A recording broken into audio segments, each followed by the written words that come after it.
പ്രിയപ്പെട്ടവരെ, കാവ്യാരാമത്തിലേക്ക് എല്ലാവർക്കും സ്വാഗതം. ഇന്ന് കാവ്യാരാമത്തിൽ ദുഃഖത്തിൻ്റെ കതിരുകൾ എന്ന സൂസൻ പാലാത്രയുടെ നോവലിൻ്റെ 5-ാം ഭാഗം കേൾക്കാം. ഈ കഥ വായിക്കുന്നത് വിജയലക്ഷ്മി നാരായണൻ. ഇതുവരെ നിങ്ങൾ ഈ ചാനൽ സബ്സ്ക്രൈബ് ചെയ്തിട്ടില്ലെങ്കിൽ ദയവായി സബ്സ്ക്രൈബ് ചെയ്യണേ. ഈ കഥ നിങ്ങൾക്ക് ഇഷ്ടമാവുകയാണെങ്കിൽ ലൈക്കും കമൻറ്റും ഷെയറും ഒക്കെ തന്ന് ഞങ്ങളെ ചേർത്ത് നിർത്തണേ. ദുഃഖത്തിൻ്റെ കതിരുകൾ, അധ്യായം 5. കേറടി വണ്ടിയിൽ. പോലീസിന്റെ ആക്രോശം. കൂട്ടത്തിൽ 2 വനിതാ പോലീസുകാരുമുണ്ട്. വിദ്യയെയും കാവ്യയെയും പോലീസുകാർ മെഡിക്കൽ ചെക്കപ്പിന് ഡോക്ടറുടെ അടുത്ത് കൊണ്ടുപോയി. കുട്ടികളുടെ കന്യകാത്തം പരിശോധിക്കണം. ഈ അപൂർവ കാഴ്ച കാണാൻ കുട്ടികളെ ഒരിക്കലും തിരിഞ്ഞു നോക്കിയിട്ടില്ലാത്ത നാട്ടുകാർ വഴിക്കിരുവശവും അണിനിരന്നു. കൊടി പിടിക്കാൻ എന്ന വണ്ണം അന്നക്കുട്ടിയും പരിവാരങ്ങളുമുണ്ട്. എല്ലാം കാണുന്ന, എല്ലാം കേൾക്കുന്ന, എല്ലാം അറിയുന്ന ഈശ്വരനെ കൂട്ടുപിടിച്ച് അവർ പൊടിപ്പും തൊങ്ങലും ചേർത്ത് അവരവരുടെ ഭാവനയ്ക്കനുസരിച്ച് വിളമ്പുന്നു. വിദ്യ മനസ്സിൽ ഉറപ്പിച്ചു, പോലീസ് കസ്റ്റഡിയിൽ നിന്ന് മടങ്ങി വന്നാലുടൻ അനുജത്തിമാരെയും കൂട്ടി ആത്മഹത്യ ചെയ്യണം. ആ പാവങ്ങൾക്കും വിഷക്കായി പൊട്ടിച്ചുകൊടുത്ത് ഇല്ലാതാക്കണം. അവൾ പോലീസ് ജീപ്പിലിരുന്ന് ഏങ്ങലടിച്ച് കരഞ്ഞു. അടുത്തിരുന്ന വനിതാ പോലീസിന്റെ അർത്ഥം വെച്ച കമന്റ് കേട്ട് അവൾ ഞെട്ടിത്തരിച്ചു. അടുത്തുള്ള സർക്കാർ ആശുപത്രിയിൽ കൊണ്ടുപോയി. പേരെടുത്ത ഗൈനക്കോളജിസ്റ്റ് അന്ന കുര്യൻ, ചുരുണ്ട മുടിയുള്ള മെല്ലിച്ച ശരീരമുള്ള ചുറുചുറുക്കുള്ള സുന്ദരിയായ ഡോക്ടർ. ഒരു 45 വയസ്സ് പ്രായം തോന്നിക്കും. ഒരു നേഴ്സ് വന്ന് കാവ്യയെ ഒരു ഇരുമ്പുകട്ടിലിൽ കിടത്തി അടിവസ്ത്രം അഴിപ്പിച്ച് പാവാട മേലോട്ട് ഉയർത്തിവെച്ചു. അവൾ 2 കരങ്ങളും കൂപ്പി ഡോക്ടറോട് കേണപേക്ഷിച്ചു. ഡോക്ടർ, ഞങ്ങളെ ഒന്നും ചെയ്യല്ലേ, ഞങ്ങൾ പാവങ്ങളാണ്, ഒരു തെറ്റും ചെയ്തിട്ടില്ല, ചെയ്യുകയുമില്ല. ആരോ മനഃപൂർവ്വം. അവൾ ഏങ്ങലടിച്ച് കരഞ്ഞു. ഡോക്ടർ അന്ന കുര്യൻ മനുഷ്യത്വമുള്ള നല്ല സ്ത്രീയാണ്. അവർ പുറം കാഴ്ചയിലൂടെ മാത്രം ചെക്കപ്പ് നടത്തി.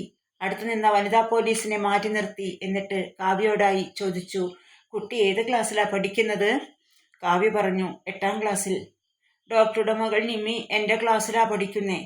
നിമി അറിഞ്ഞാൽ പിന്നെ ഞാനിനി സ്കൂളിൽ പോവില്ല, ഡോക്ടർ പറഞ്ഞു. ഓ, എൻ്റെ മോള് വന്ന് എന്നും പരാതി പറയും. ആ കാവ്യപ്രസാദ് ഫസ്റ്റ് റാങ്ക് കൊണ്ടുപോകും. അവൾ കാരണമാ എനിക്ക് എന്ന് 2nd റാങ്ക് എന്ന്. ഡോക്ടർ, നിമിക്ക് തന്നെ ഫസ്റ്റ് റാങ്ക് കിട്ടിക്കോട്ടെ, എനിക്ക് 2-ാം റാങ്കോ അതിൽ കുറഞ്ഞതോ മതി, അല്ലെങ്കിൽ റാങ്കേ വേണ്ട, പഠിച്ചാൽ മതി. ഡോക്ടർ കാവ്യയുടെ നെറ്റിയിൽ അരുമയോടെ തലോടി. കുട്ടി പഠിച്ചു പഠിച്ചു മിടുക്കിയാവണം. എന്നിട്ട് നിങ്ങളെ കരിവാരി തേക്കുന്ന ഈ സമൂഹത്തോട് മധുരമായി പ്രതികാരം ചെയ്യണം. ആരും സഹായത്തിനില്ലാതെ വരുമ്പോൾ എന്നെ വന്ന് കാണാൻ മറക്കരുത്. ഡോക്ടർ വിധി എഴുതി. കുഞ്ഞുങ്ങൾ നിഷ്കളങ്കരാണ്, ഒരു കുറ്റവും ചെയ്തിട്ടില്ല.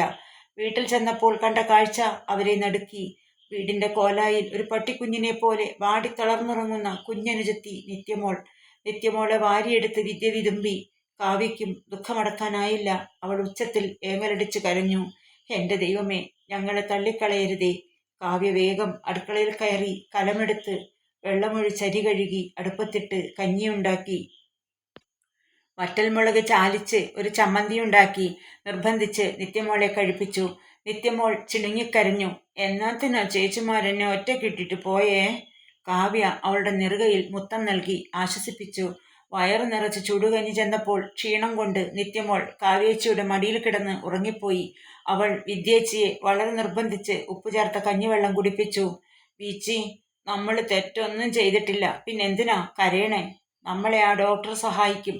അവര് നല്ല സ്ത്രീയാ. നമ്മൾ ഇനിയും മനുഷ്യരുടെ മുഖത്ത് നോക്കി എങ്ങനെ ജീവിക്കും കുട്ടി? ഇത്ര കാലവും ദാരിദ്ര്യം മാത്രം ഉണ്ടായിരുന്നുള്ളൂ. ഇപ്പം നമ്മുടെ മാനത്തിനും നാട്ടുകാർ വിലയിട്ടു. എൻ്റെ മോനെ ആ ഡോക്ടർ വല്ലതും ചെയ്തോടാ? വിദ്യ ചോദിച്ചു. ഇല്ല ചേച്ചി, അവർ നല്ല സ്ത്രീയാണ്. ചേച്ചിയെ വല്ലതും ചെയ്തോ? വിദ്യ അതിനുത്തരം പറഞ്ഞില്ല. അവൾ വിദൂരതയിലേക്ക് മിഴികൾ നട്ട് അനങ്ങാതെ ഒരു ശിലാബിംബം പോലെ ഇരുന്നു. അവളുടെ ഉള്ളിൽ ഇളകി മറിയുന്നൊരു കടൽ. ആ കടലിന്റെ രോഷമടക്കാൻ അവൾ പാടുപെട്ടു. വിച്ചി, ഡോക്ടർ പറഞ്ഞു, പ്രശസ്ത സാഹിത്യകാരിയും സ്ത്രീ സംരക്ഷണ സമിതി ചെയർപേഴ്സണുമായ സുലക്ഷണ കുമാരിയുമായി ബന്ധപ്പെട്ട് ഞാൻ നിങ്ങളെ സഹായിക്കാമെന്ന്. എപ്പോൾ ആവശ്യം വന്നാലും ഡോക്ടറുടെ അടുത്ത് ചെന്നാൽ മതിയെന്ന്. അതിനും വിദ്യ മറുപടി കൊടുത്തില്ല. ആ സഹോദരിമാർ പരസ്പരം കെട്ടിപ്പിടിച്ച് കരഞ്ഞു. കരഞ്ഞു കരഞ്ഞ് അവർ എപ്പോഴോ ഉറങ്ങി. വാതിലിൽ ആരോ തുടർച്ചയായി മുട്ടുന്ന ശബ്ദം കേട്ട് വിദ്യ ഞെട്ടിയുണർന്നു. സഹോദരിമാരെ നോക്കി. കുഞ്ഞനുജത്തിമാരുടെ മുഖത്ത് ഉറങ്ങുമ്പോൾ കാണുന്ന ആ പഴയ ശാന്തതയില്ല. ഭീതിതമായ ഏതോ സ്വപ്നം കാണുന്നത് പോലെ നിത്യമോൾ കണ്ണുകൾ പാതി തുറന്ന് നെറ്റി ചുളിക്കുകയും ഇല്ല എന്ന് പുലമ്പുകയും ചെയ്യുന്നു. ഇല്ല ഇല്ല, ഞാൻ വരില്ല. നിത്യമോൾ അവ്യക്തമായി പുലമ്പിക്കൊണ്ട് ഗാഠനിദ്രയിലാണ്. വിദ്യ വെന്റിലേഷനിലൂടെ പുറത്തേക്ക് നോക്കി. അയലത്തെ ജോണിയാണ്. കാലുകൾ നിലത്തുറയ്ക്കുന്നില്ല. തുറക്കടി, ഞാനും ഒരാണാണ്. എന്നെ കൂടി ഒന്ന് സുഖിപ്പിച്ച് തരിനടി. 3 എണ്ണമില്ലേ? തള്ളയും കൂടി 4. ഏതവളാണേലും മതി.